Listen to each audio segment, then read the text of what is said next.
Yeah, that's what I was going to ask you, was how was that, I guess, transition to that very culturally competent like mindset, especially as you said, since you don't share the culture of most of your students. How's that been for you as a teacher?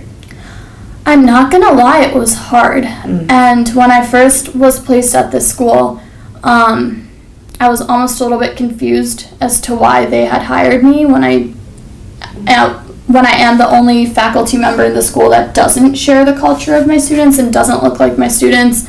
And because of that, I think I entered the school a little bit intimidated and very apprehensive, because not that I didn't believe in the mission of the school, because I absolutely did and I absolutely do, but because I didn't want it to seem as if I were entering this space as someone that doesn't necessarily belong there and playing this part that I might not be, that maybe I shouldn't be playing. And because of that, I was very hesitant to start my morning off saying the pledge that starts off like, we are an African people, when I'm not African. And I didn't want to, not that I didn't believe in the pledge, but I didn't want to diminish the value of the pledge by saying it. And I actually sat down with my principal at the time, and he told me that the more you throw yourself into the culture of the school, like, the more familiar your students will be with you, and the more they'll realize that you're there for them, and not to worry about being apprehensive or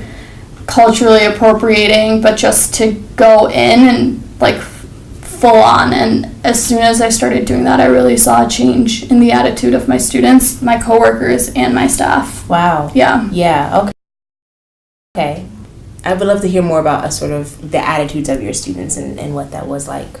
Yeah, so my students before me, most of them had been at Harambe since kindergarten. Wow. So they had never really interacted with a teacher that wasn't Black and that wasn't from West Philly or North Philly.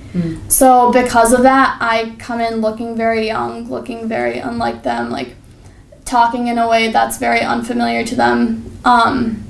And that sense of familiarity, I think, that they had with my other coworkers, automatically, because of that shared community, it wasn't necessarily there with me. And I think that, on top of my apprehension to begin with and intimidation of being there, it was challenging on both sides for us to really break down that wall and to get to know each other. But I realized that the more I immersed myself in the culture of the school, and not only immersed myself in the culture of the school, but also shared aspects of my culture with my kids, the more willing they were to be open about their experiences. And that's when I was really able to build some connections with my students. Yeah.